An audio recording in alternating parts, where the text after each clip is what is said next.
வணக்கம். தலைப்புச் செய்திகள் வாசிப்பது வெங்கட். தமிழகத்தில் கனமழை மற்றும் டித்வா புயலால் பாதிக்கப்பட்ட 84,000 விவசாயிகளுக்கு ரூபாய் 112 கோடி நிவாரணம். அரசாணை பிறப்பித்தார் முதல்வர் மு.க.ஸ்டாலின். ஜனநாயகன் பட விவகாரம் தொடர்பாக உயர்நீதிமன்றத்தை நாடுமாறு தயாரிப்பு நிறுவனத்திற்கு உச்சநீதிமன்றம் உத்தரவு. தொடர்ச்சியாக எல்லைக்குள் ஊடுருவ முயற்சி. பாகிஸ்தான் ட்ரோன்கள் மீது இந்திய ராணுவம் துப்பாக்கி சூடு.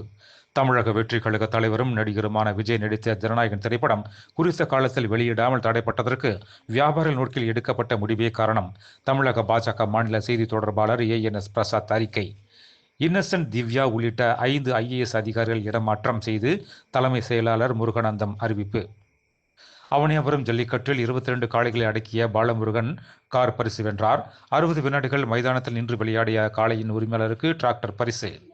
மும்பை மாநகராட்சி தேர்தலில் அலியா மைக்கு பதிலாக மார்க்கர் பேனா பயன்படுத்தப்பட்டதால் சர்ச்சை.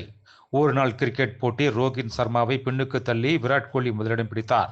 பேட்ஸ்மேன்களுக்காக தரவரிசை பட்டியலில் வெளியிட்டது ICC. சங்கராந்திக்கு தனது மகளை சந்திப்பதற்காக பைக்கில் சென்றது போது பரிதாபம். மாஞ்சானூரில் கழுத்து அறுக்கப்பட்டு தந்தை உயிரிழப்பு. ஏற்றுமதி தரவரிசை பட்டியலில் தமிழகம் 2ஆம் இடம்.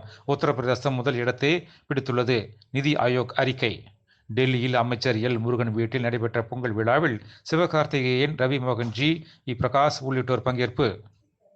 நான் வேலைக்காக யாரையும் தேடி செல்வதில்லை. AR ரகுமான் பேட்டி. மேலும் விரிவான செய்திகளுக்கு அரசியல் ராஜ்யம் மின்னிதழை படியுங்கள். நன்றி, வணக்கம்.